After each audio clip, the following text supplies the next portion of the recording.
Assalamualaikum warahmatullahi wabarakatuh. Perkenalkan, nama saya Zulfi Salma Kurnia dari program studi PIAOD semester 3 Sekolah Tinggi Agama Islam Miftahul Ula Nganjuk. Di sini saya akan mempresentasikan makalah hadis Tarbawi yang diampu oleh beliau Ibu Dosen Siti Mahmuda MA yang bertemakan konsep pendidikan Islam perspektif hadis. Pendidikan adalah suatu proses yang dilakukan secara sadar atau disengaja guna untuk menambah pengetahuan, wawasan, serta pengalaman untuk menentukan tujuan hidup sehingga bisa memiliki pandangan yang luas untuk ke arah masa depan yang lebih baik.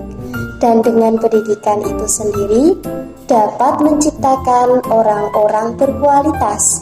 Istilah pendidikan dalam konteks Islam pada umumnya mengacu kepada term at-tarbiyah, at-ta'dib, dan at-ta'lim. Dari ketiga istilah tersebut, term yang paling populer digunakan dalam praktek pendidikan Islam adalah at-tarbiyah. Sedangkan term at-ta'dib dan at-ta'lim jarang sekali digunakan, padahal kedua istilah tersebut telah digunakan sejak awal pertumbuhan pendidikan Islam. Pengertian lebih lanjut tentang hakikat pendidikan tersebut yaitu: yang pertama, tarbiyah yakni pengajaran. Pengajaran istilah at-tarbiyah berasal dari kata Arab yang berarti bertambah dan berkembang, tumbuh dan berkembang, memperbaiki, menguasai, memelihara, merawat, memperindah, mengatur, dan menjaga kelestariannya. Dari pengertian tersebut, dalam konteks yang luas, pengertian pendidikan Islam terkandung di dalam term at-tarbiyah yang meliputi 4 unsur, yaitu: yang pertama, unsur memelihara dan menjaga fitrah anak didik menjelang ia dewasa. Kedua, mengembangkan seluruh potensi menuju kesempurnaan. Yang ketiga, mengarahkan seluruh fitrah menuju kesempurnaan. Dan yang keempat, mengenai pelaksanaan pendidikan secara lengkap. Dalam Al-Quran, memang secara implisit tidak ditemukan kata at-tarbiyah itu tadi, tapi kata tersebut dapat ditelusuri pada istilah lain yang seakar dengan kata at-tarbiyah, yaitu seperti pada firman Allah Surat Al-Isra ayat 24 yang berbunyi: A'udzubillahi minasyaitonirrajim, Bismillahirrahmanirrahim. Wakhfid lahuma janaha dzulli minar rahmati wa qur rabbirhamhuma kama rabbayani shaghira. Yang berarti, dan rendahkanlah dirimu terhadap mereka berdua dengan penuh kesayangan, dan ucapkanlah, wahai Tuhanku, kasihanilah mereka, yakni keduanya, sebagaimana mereka berdua telah mendidik aku waktu kecil. Yang kedua, taklim atau pembinaan atau pula pengarahan. Kata yang kedua ini bersumber dari kata allama, yakni yang berarti pengajaran yang bersifat pemberian atau penyampaian pengertian, pengetahuan, dan keterampilan. Dalam hadis juga dijelaskan, yakni i'malu bi ta'atillahi wattaqu ma'asiyallahi wa muru auladakum bi imtithalil awamir wajtina bin nawahi fadzalika waqayatul lahum walakum minan nar. Yang artinya yaitu, ajarkanlah mereka untuk taat kepada Allah dan takut berbuat maksiat kepada Allah, serta suruhlah anak-anak kamu untuk menaati perintah-perintah dan menjauhi larangan-larangannya. Karena itu akan memelihara mereka dan kamu dari api neraka. Yang ketiga, ada at-ta'dib, yang secara bahasa kata ta'dib berasal dari kata dasar atuba ya'tubu, yang berarti melatih, mendisiplinkan diri untuk berperilaku yang baik dan sopan santun, atau berasal dari kata adaba ya'dibu, yang berarti mengadakan pesta atau perjamuan, yang berbuat dan berperilaku sopan. Dalam hadis Nabi disebutkan pula, Adzabani Rabbi fa ahsana ta'dibi, yang artinya Tuhan telah mendidikku, maka ia sempurnakan pendidikanku. Hadis riwayat Al-Aksari dari Ali radhiyallahu an. Dari pengertian dan hadis tersebut dapat disimpulkan bahwa kata ta'dib mengandung pengertian usaha untuk menciptakan situasi dan kondisi sedemikian rupa sehingga anak didik terdorong dan tergerak jiwanya untuk berperilaku dan bersifat sopan santun yang baik sesuai dengan yang diharapkan. Orientasi kata at-ta'dib lebih terfokus pada upaya pembentukan pribadi muslim yang berakhlakul karimah. Dalam hadis disebutkan, Aisyah radhiyallahu an ditanya tentang akhlak Rasulullah sallallahu alaihi wasallam, maka dia menjawab, akhlak Rasulullah sallallahu alaihi wasallam adalah Al-Qur'an. Al-Qur'an merupakan sumber nilai yang absolut dan utuh. Di dalamnya mencakup perbendaharaan yang luas dan besar bagi pengembangan kebudayaan umat manusia dan merupakan sumber pendidikan yang terlengkap. Ia merupakan pedoman normatif teoritis bagi pelaksanaan pendidikan Islam. Oleh sebab itu, Rasulullah Shallallahu Alaihi Wasallam memberikan contoh dan suri tauladan berdasarkan Al-Quran, di antaranya melalui yang pertama, ucapan, yakni hadis qauliyah, yang kedua, perbuatan atau hadis fi'liyah, dan yang ketiga, ketetapan atau hadis takririyah. Pada bagian B, ruang lingkup pendidikan Islam. Ruang lingkup pendidikan agama Islam meliputi keserasian, keselarasan, dan keseimbangan antara hubungan manusia dengan Allah Subhanahu wa Ta'ala, hubungan manusia dengan sesama manusia, dan yang ketiga, hubungan manusia dengan dirinya sendiri, serta hubungan manusia dengan makhluk lain dan lingkungannya.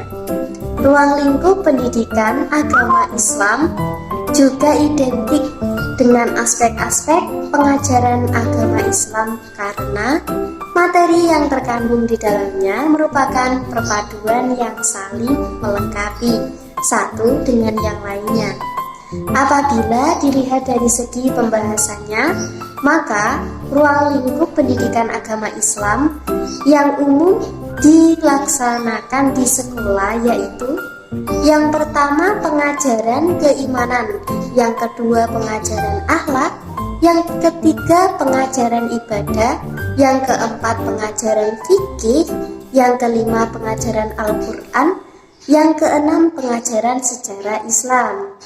Pada bagian C, yakni tujuan pendidikan Islam.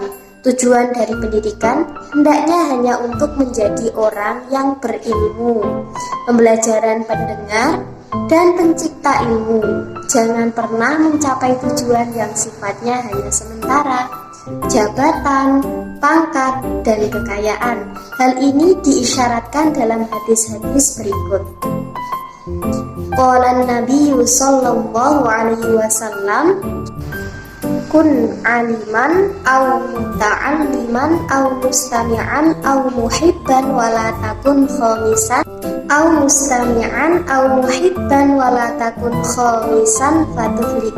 Rawahul Baihaqi. Yang artinya Rasulullah sallallahu alaihi wasallam bersabda, jadilah engkau orang yang berilmu, yakni pandai, atau orang yang belajar, atau orang yang mendengarkan ilmu, atau yang mencintai ilmu, dan janganlah engkau menjadi orang yang kelima, maka kamu akan celaka. Hadis riwayat Baihaqi.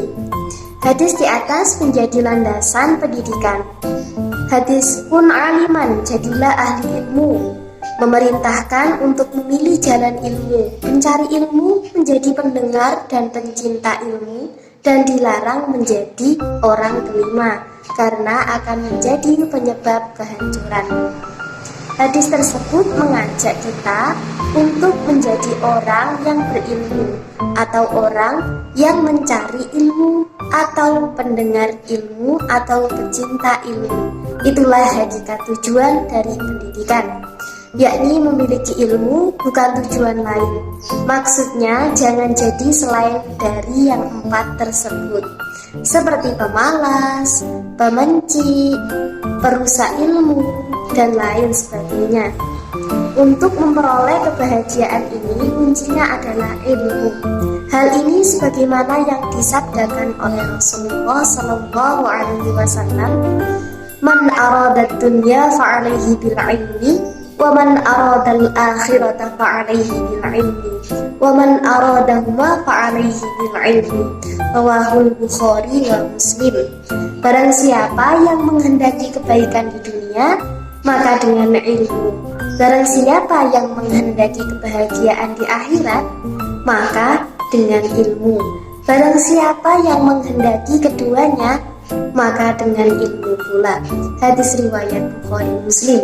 Selain kebahagiaan di dunia yang diperoleh melalui ilmu, maka tujuan pendidikan akan tercapai jika semuanya melalui proses belajar seperti sabda Rasulullah Shallallahu Alaihi Wasallam berikut ini.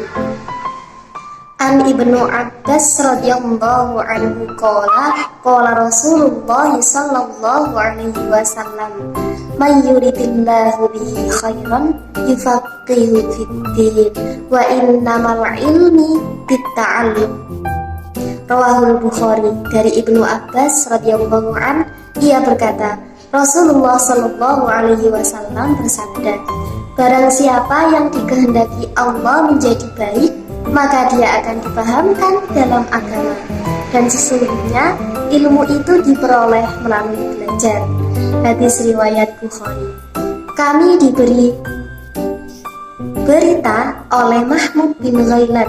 Kami diberi berita oleh Abu Usamah dari A'mashi dari Abi Sahih dari Abu Hurairah, beliau bersabda, Rasulullah Shallallahu Alaihi Wasallam bersabda, "Barang siapa yang menempuh jalan untuk mencari ilmu, maka Allah akan memudahkan jalan baginya ke surga." Kesimpulan dari makalah di atas dapat disimpulkan bahwa pendidikan Islam adalah suatu proses yang dilakukan secara sadar atau disengaja guna untuk menambah pengetahuan, wawasan, serta pengalaman untuk menentukan tujuan hidup, sehingga bisa memiliki pandangan yang luas untuk ke arah masa depan lebih baik. Dan dengan pendidikan itu sendiri dapat menciptakan orang-orang berkualitas.